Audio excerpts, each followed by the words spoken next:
Welcome to the Gentleman's Guide to the Accursed. I suppose it's about damn time we got onto these Venators.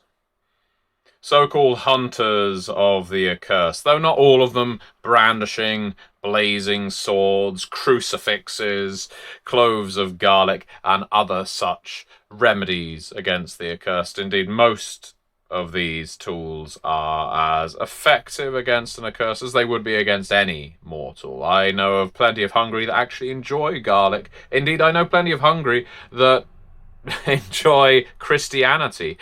There are some shapeshifters among the primal who will wear silver jewelry just to make a point. So, don't get me wrong. Most individuals who would hunt the accursed have zero idea as to what they deal with, and this all works to the accursed's benefit, naturally. Now, that's not to say being hit with a silver bullet won't still hurt you. It's quite possible as well that holy water, if enough sulfuric acid's been added to it, is still going to burn one's face. There is a Venator operation, however, that does things with a little more organisation than all of that. There's 5 that we're going to talk about, but let's start with the Ministry of Retribution. Holy judgment, you see, in a cursed world. And it's in these cursed shadows in our modern cities where vampires, the hungry, like to feed in alleyways, necromancers whisper secrets to the dead, and the primal prowl beneath sodium lights. There is a faction that refuses to look away. Honourable Venators that they are. They are the Ministry of Retribution, a clandestine and fiercely religious order. They are Venators, devoted to punishing evil, not out of hatred, but with sacred intent. That's what they would tell you. Where others hunt the accursed for profit, for the thrill of it, vengeance, maybe even power, the ministry hunts for redemption, not of their own, but for the world, which they see is damned. The Ministry of Retribution did not begin as an operation, but as a scattered collection of faithful survivors. Long before they had a name, they had priests who watched their congregations eaten alive by ravenous Hungary. They were monks who fled sacred grounds that had been corrupted by sorcerers, degrading them for their rituals. They were parishioners who saw friends twisted into monsters, either by curse or by choice, or sometimes a little bit of both. The earliest traces of what became the ministry can be found in the journals of Father Nathaniel Rios, a 19th century Jesuit exorcist who chronicled his war against a cabal of undead occultists in San Francisco. His writings blend theology with pragmatism, advocating a doctrine of active sanctity, the belief that goodness must be enacted in the world, and not merely preached. That's the thing with many of these priestly types, vicars, reverends, preachers, those who pick up the holy book to command the accursed to stop what they're doing or convince mortals that they are living in a world of sin. Few will go beyond that pulpit. The Ministry of Retribution does go beyond. You see, his words, rediscovered over a century later, have become foundational texts for the ministry. The true formation of the ministry occurred in the aftermath of an event known as the Nightingale Incident in the late 20th century, a mysterious and highly classified event. We won't talk about it in great detail, but an entire New England town was wiped off the map during a ritual summoning gone wrong, is the way I have heard it. I've also heard that a liminality opened up and just swallowed this town whole. Some claim to still be able to reach the town, but then leaving it is a challenge. Survivors of this catastrophe, many of them religious leaders, first responders, or simply bystanders with a strong moral compass, banded together, bonded not just by the grief, but by a newfound understanding Evil was real, it was tangible, and it needed to be confronted. One of these individuals held the journal of Nathaniel Rios, and it was there that the doctrine was formed. What sets the ministry apart from other Venator operations is unshakable moral foundation. You see, they don't hunt monsters because they are monsters. They hunt monsters because the monsters chose evil. To the ministry, evil is not something you are, but something you do.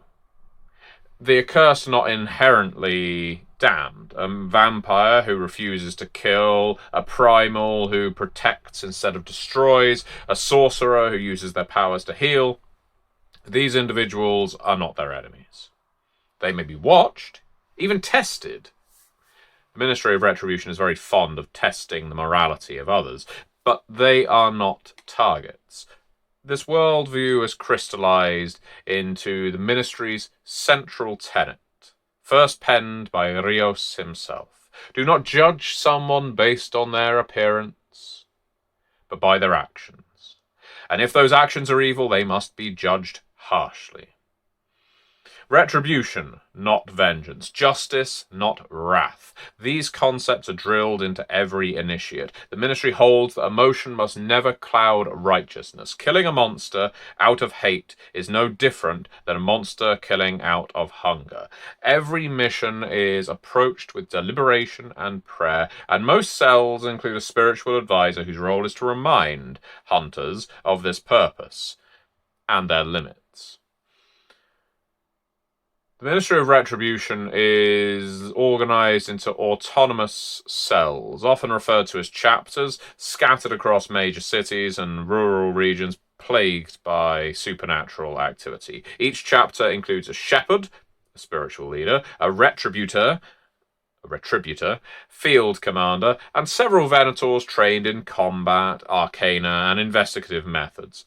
While their hierarchy is not as rigid as a military structure, there is clear emphasis on mentorship, command, and, well, discipline.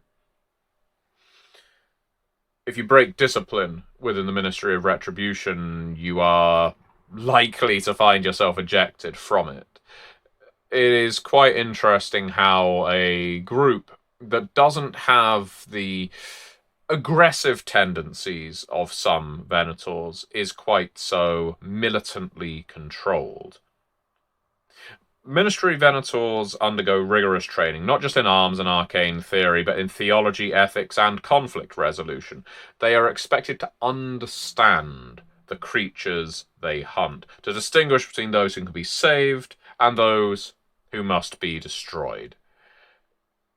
The ministry make use of magic. As many Venators do, they are very much accustomed with rituals and prayers that invoke light, ward against corruption, and reveal truth. While some outside the faction see this as more faith-based superstition, the Ministry of Retribution has documented results.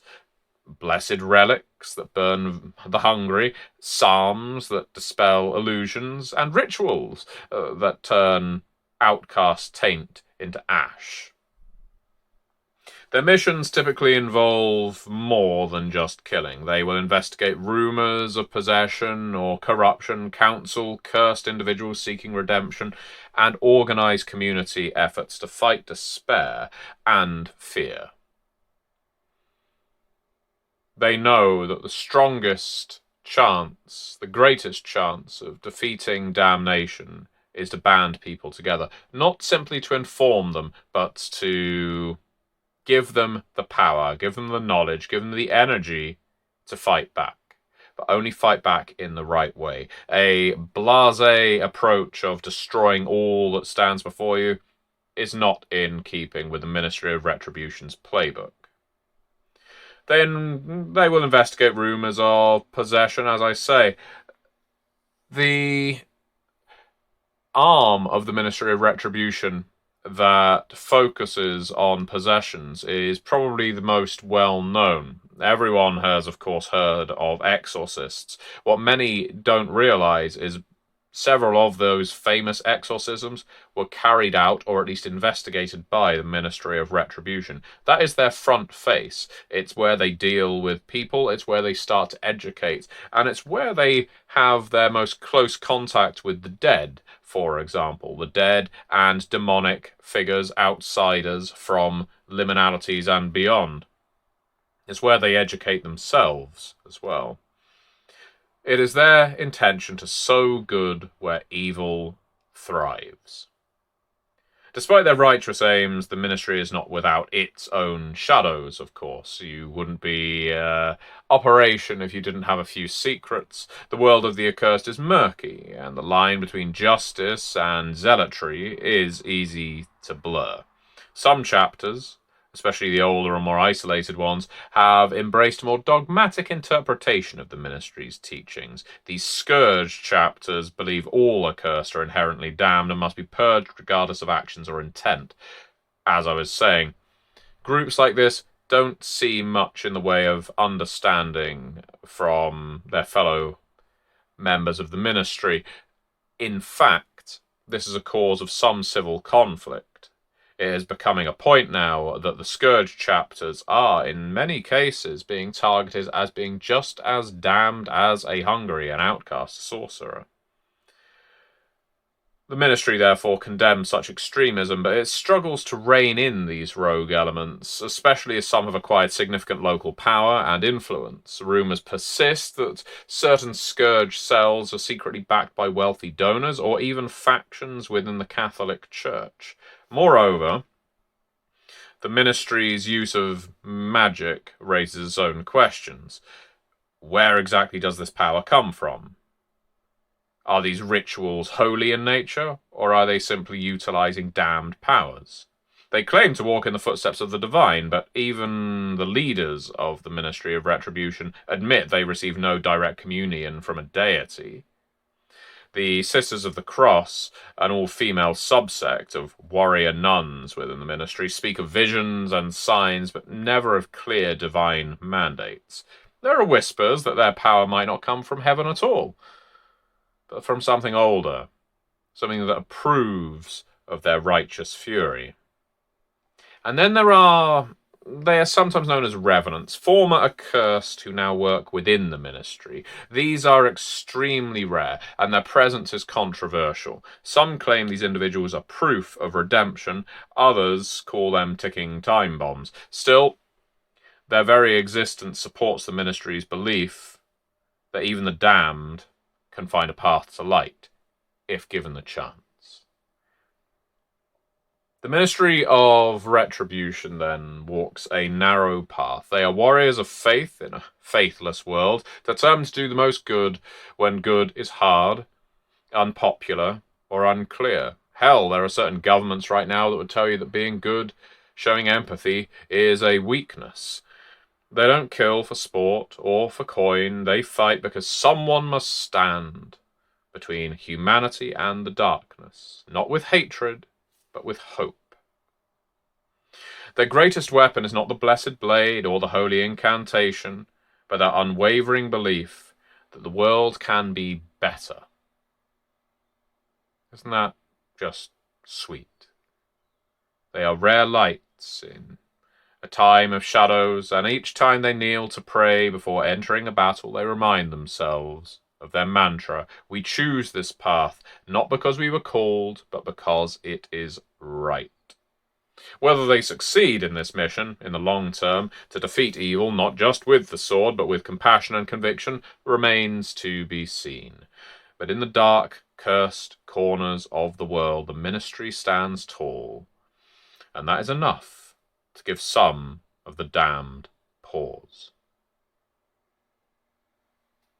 You can read more about the Ministry of Retribution and the other operations within the Venators lineage, for want of a better term, in the Curseborne Player's Guide, which is currently crowdfunding on Kickstarter. You can find the link to that Kickstarter in the video description below. Because the Curseborne Player's Guide doesn't just contain 9 new families of accursed, it also contains 5 Venator operations. It contains orphans that you can play, accursed of no specific family. It provides new edges, new spells, new rituals. So much exists in the Curseborne Player's Guide. You should really check it out. It is in the video description below. Please click that link, give the campaign your support, and I will be seeing you next time.